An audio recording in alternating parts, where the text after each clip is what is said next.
Her book, They Lived Before Adam, presents controversial yet fascinating ideas about ancient Igbo civilization and their role in the story of humanity. But what exactly did she say?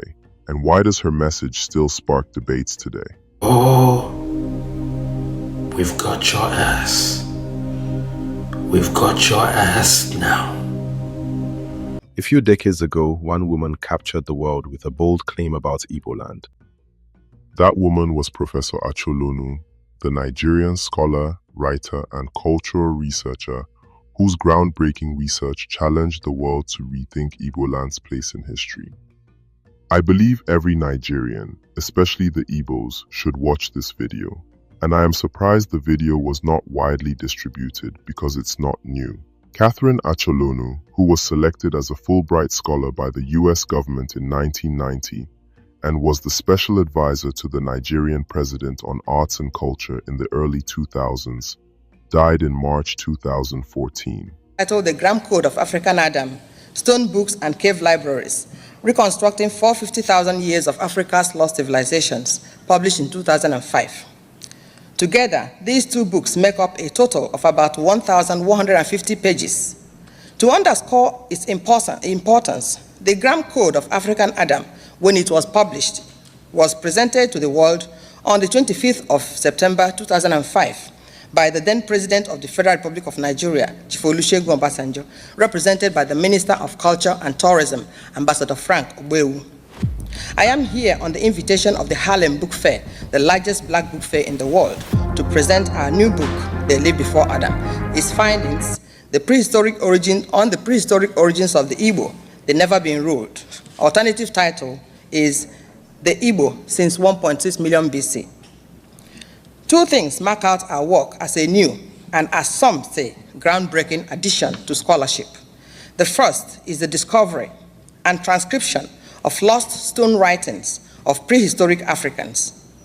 These inscribed stones, located in southern Nigeria in a very rural place called Ekom in Cross River State, have been attracting international researchers since the colonial days, but we were the first to see their inscriptions as a form of writing and to actually isolate and transcribe some of its letters.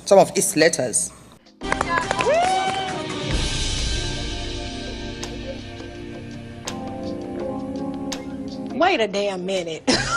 Wait a damn. Paradise of Eden was an African location. A few decades ago, That the lost paradise of Eden was an African location. And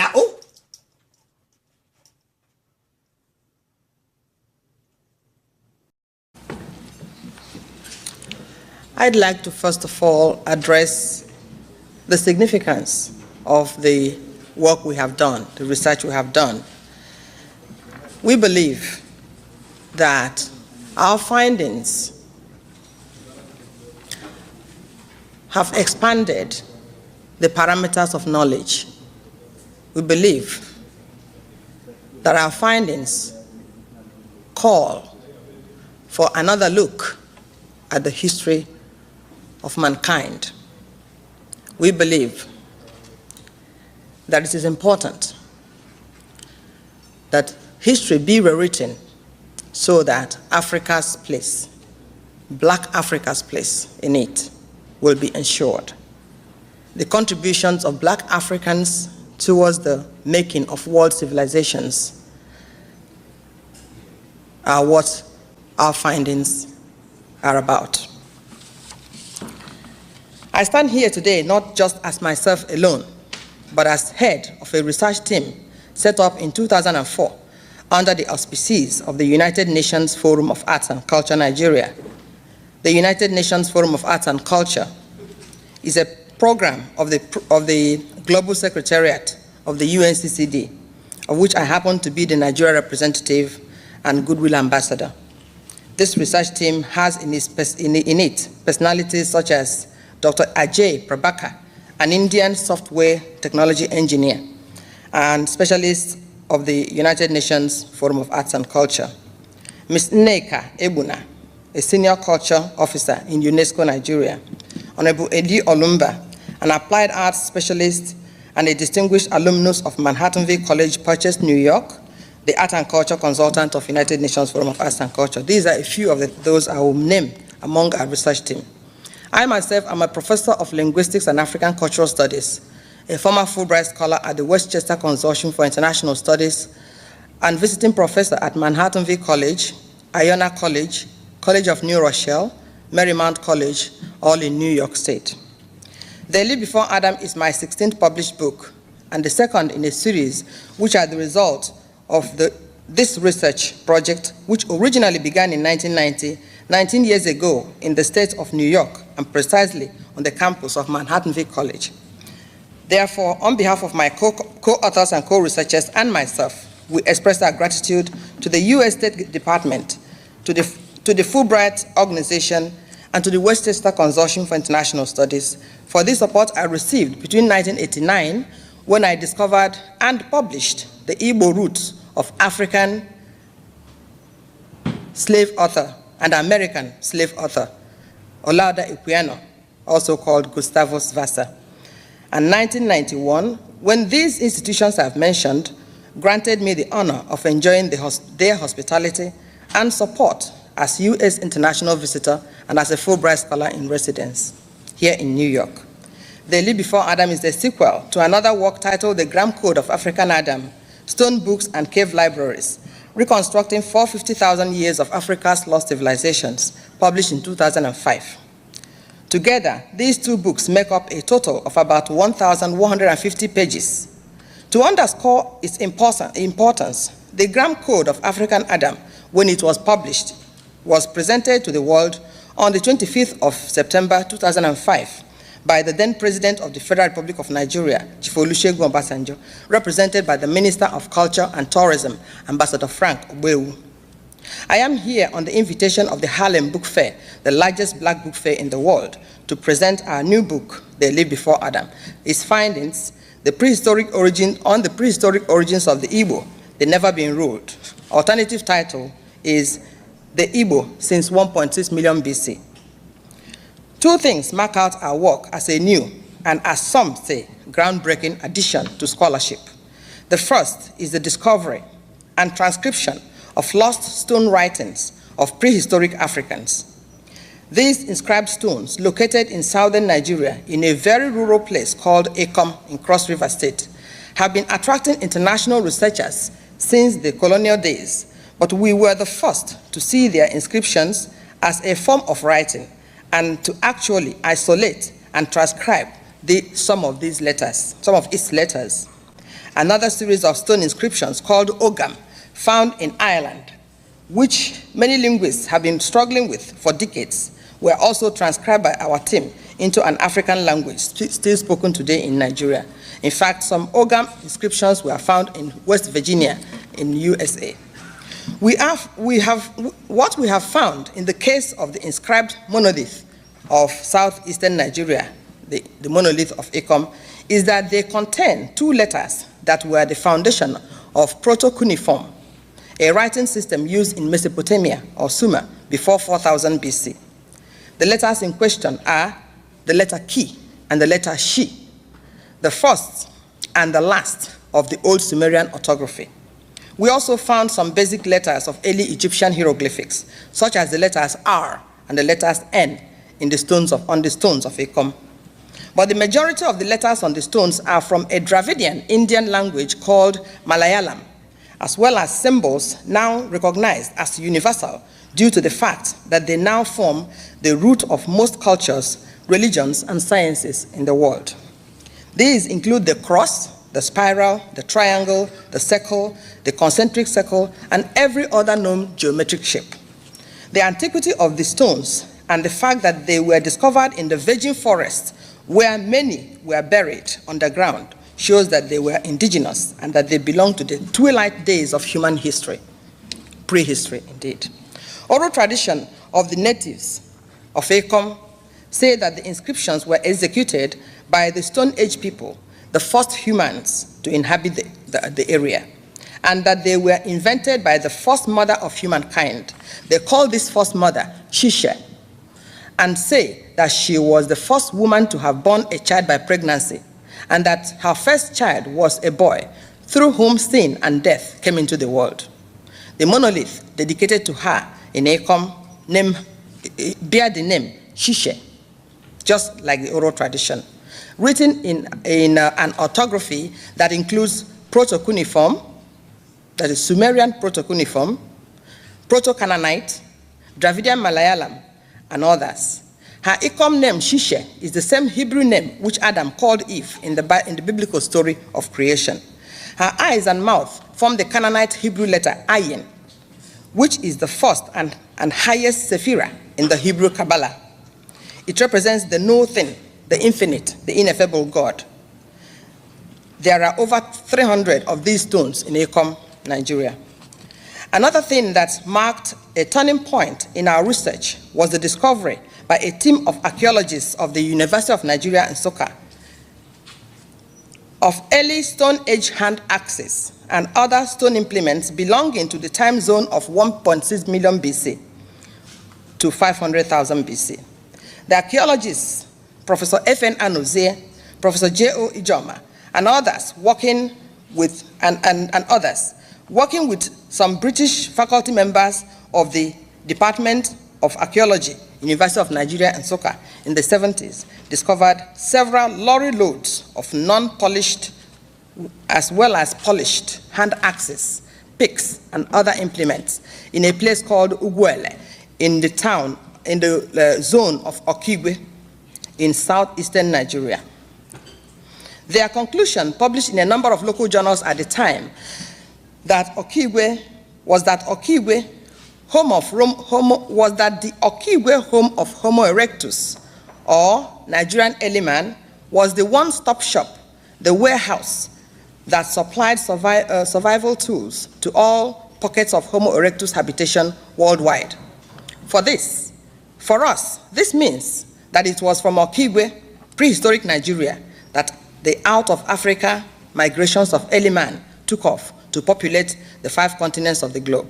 More so because Homo erectus implements discovered all over the world all look like they were made in the same Okigwe factory. This was also the conclusion of the archaeologists. Our linguistic analysis of samples of words from a number of languages spoken in all 5 continents of the globe today confirm what several other linguists have long suspected and concluded, that mankind, as the Hebrew Bible says, spoke one language at the beginning. Our comparative linguistic analysis of words from many languages across the globe show that Igbo, the language group that includes Okigwe, the home of the Nigerian Homo erectus, was in fact spoken by the earliest inhabitants of countries as far-flung as Nigeria, Egypt, Mesopotamia, Turkey, India, China, Greece, United Kingdom, North America, South America, including the Greenland Eskimos. In fact, the 2 vernacular words that survived in Plato's description of Atlantis were found to be in sound and in meaning to have been directly derived from the Igbo language environment. So too were 90% of words used by Adam and his household, especially names of people and places and their meanings. Our research includes the origin and meanings of symbols used in every religion and sacred literature all over the world. In these, we found that Hebrew Bible, the Kabbalahs of the Hebrews and the Chinese, the Hindu Vedas and Ramayana, and the recently discovered Egyptian Christian Bible called the Nag Hammadi are of immense importance in revealing lost knowledge. Wherever we looked, we found evidence confirming the claims by geneticists who have been conducting mitochondrial DNA research in 4 leading universities here in USA, that all mankind came from sub-Saharan Africa, that Eve and Adam were black Africans. However, whereas it had been previously believed that Adam and Eve were descended from East African Lucy, our findings reveal that it was not an East African Lucy, but more like an Igbo Nigerian Chioma. This is the name of the first lady of my state. who is actually from Okigwe, the home of the Homo erectus, who was Homo habilis, ancestor of Eve and Adam. So what I'm saying is that it was not Eve, it was not Lucy, but rather a Nigerian Chioma, an Igbo Chioma, who was the ancestor, the Homo habilis ancestor of Homo erectus, who did the out of Africa migrations. We say this because research conducted by French paleontologists, led by Professor Michael Brunet, revealed that Australopithecus, the direct ancestor of Homo erectus, the ancestor of Homo sapiens, or Adam, lived at the Nigeria-Chad basin 7 million years, predating Lucy and even her newfound ancestors by a whopping 2 to 4 million years. This again confirms what Igbo oral traditions tell us, that we did not come from anywhere, that we are autochthons, that we are children of evolution, the uncreated, the never been ruled, the kings and queens of the earth and its peoples. Thus, Igbo oral traditions confirm the findings of geneticists that by 280,000 BC, human evolution was interrupted, and Adam, a hybrid, was created through the process of genetic engineering. However, our findings reveal that the creation of Adam was a downward climb on the evolutionary ladder because he lost his divine essence. He became divided, no longer whole or wholesome. All over Africa and in ancient Egyptian records, oral and written traditions maintain that Homo erectus people were heaven beings and possessed mystical powers such as telepathy, levitation, bilocation, that their words could move rocks and mountains and change the course of rivers. Adam lost all that when his right brain was shut down by those who made him, created him. The direct descendants of Homo erectus were the small dwarfs who were the heroes of folk tales in every part of the world. It was they who founded and sustained Igbo civilization, where they continued to function till they were driven out by colonialists only recently. It was they who transported Igbo language and culture to all corners of the globe.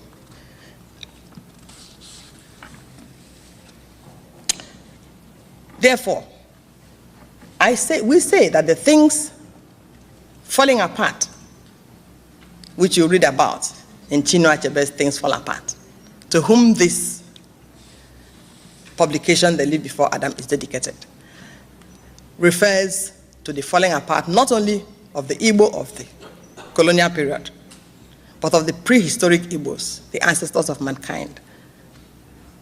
Adam, who was taken from his Nigerian ancestry and moved and changed and altered and made to become less than his ancestry. The significance of the research work, this research work confirms both theories of evolutionism as well as creationism. That these two theories played some part in the development of the human species. That indeed mankind is one family, and black Africans are the oldest ancestors of humankind, and the first to be called Homo. That the lost paradise of Eden was an African location. That in fact, it was a West African and Nigerian location, and that the solutions to the problems created by modernity through the fall of Adam